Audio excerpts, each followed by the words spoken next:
के रोगी होंगे नहीं। माने चूना वो बोलते हैं सबसे बेहतरीन वातनाशक औषधि है। मेथी का दाना तो है ही, चूना उससे थोड़ा 1 डिग्री ऊपर है। मेथी दाने से चूना सबसे अच्छी वातनाशक औषधि है। चूने के बारे में भागवत जी का बहुत रिसर्च है, बहुत रिसर्च है। और वो ये कहते हैं कि ये भगवान की दी हुई प्रचंड मात्रा में अद्भुत ऐसी चीज है जो आपके बात के सब रोगों को दूर करेगी।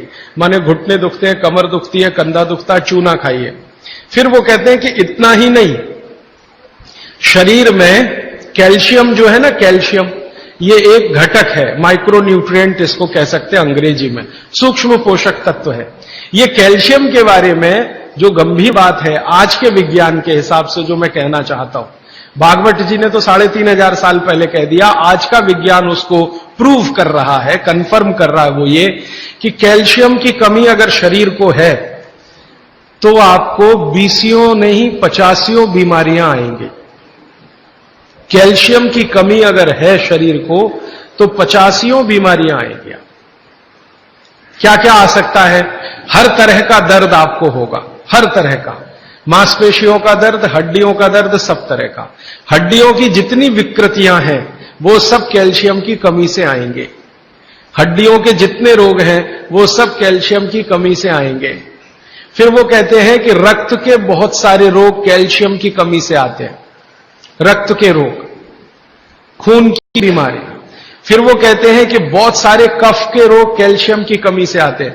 तो कैल्शियम कम नहीं होने देना चाहिए।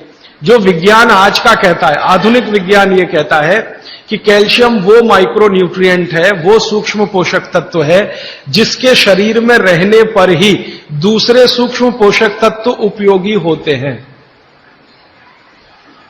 ये 12-15 साल का रिसर्च है, एक वाक्य में मैंने खत्म कर दिया। कैल्शियम की उपस्थिति में ही बाकी सभी सूक्ष्म पोषक तत्व उपयोगी होते हैं। इसका मतलब यह है कि अगर आपको शरीर में विटामिन सी का असर देखना है तो कैल्शियम चाहिए, विटामिन ए का असर देखना है तो कैल्शियम चाहिए, विटामिन बी का असर देखना है तो कैल्शियम चाहिए, अगर विटामिन डी का असर देखना है तो भी कैल्शियम चाहिए, विटामिन के का असर देखना है तो भी कैल्शियम चाहिए, प्रोटीन अच्छे से आपके शरीर को काम में आए तो कैल्शियम चाहिए, कार्बोहाइड्रेट्स ठीक से आपके शरीर को मदद करे तो कैल्शियम चाहिए, फैट्स आपके शरीर में डिसॉल्व होते रहें और जहां जरूरत है वहां लुब्रिकेशन में मदद करते रहें तो कैल्शियम चाहिए। माने समझ लीजिए कि कैल्शियम अगर नहीं है तो शरीर में सब कुछ बीमारियां आने ही वाली है। इसलिए कैल्शियम की उपलब्धता शरीर को होनी ही चाहिए। अब इसके बारे में भागवत जी कहते हैं, आधुनिक विज्ञान ने अभी प्रूव किया, भागवत जी पहले ही कह गए कि हमारे शरीर की 40 वर्ष की उम्र तक, 40 से 45 वर्ष की उम्र तक जो कुछ भी हम खा रहे हैं इसी में से हमको कैल्शियम मिलता रहता है।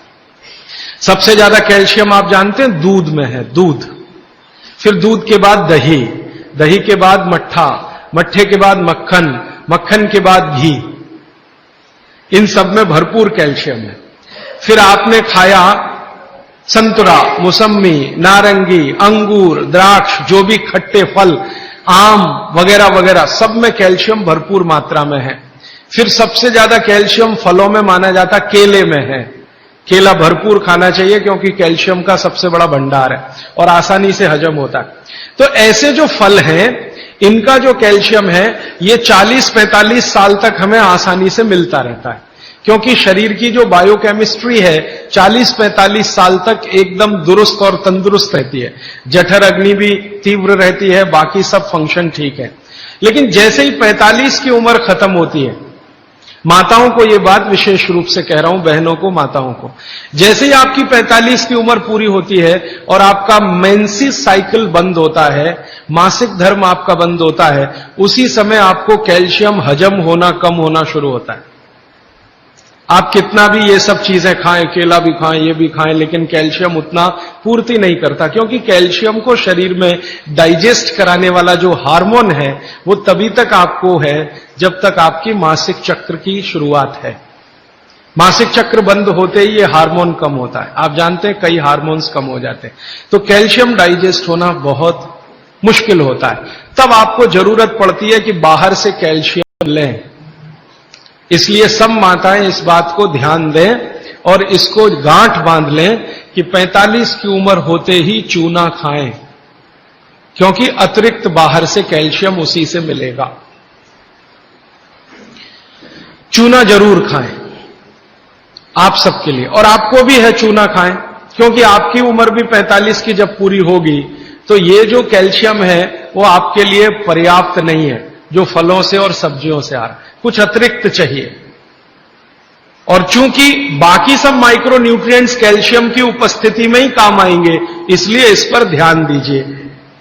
तो शायद इसलिए इस देश में एक परंपरा विकसित हुई है पान खाने की। ये पान खाने की परंपरा बहुत वैज्ञानिक है, बहुत ही वैज्ञानिक। जिसने भी शुरू की वो बागवट का पक्का चेला रहा होगा, बहुत समझकर उसने ये शुरू की। और ये अद्भुत है। अद्भुत मैं इसलिए कह रहा हूं कि भारत की सब जातियों में उत्तर से दक्षिण, पूरब से पश्चिम ये परंपरा है। कहीं भी चले जाओ, आप सिक्किम में चले जाओ, अरुणाचल में चले जाओ, वो भी पान खाते हैं।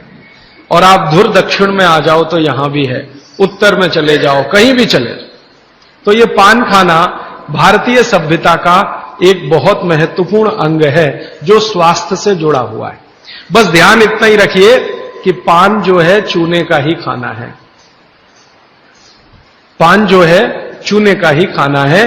पान कभी भी कत्थे वाला ना खाएं, क्योंकि कत्था आपके लिए उतना उपयोगी नहीं है। कत्था स्वाद के लिए आप उपयोग करते हैं, चूना औषधि के लिए उपयोग करते हैं। ये बात मैं एक बार पहले भी कह चुका हूं, आज फिर से इसलिए कह रहा हूं कि कुछ नए चेहरे मैं देख रहा हूं।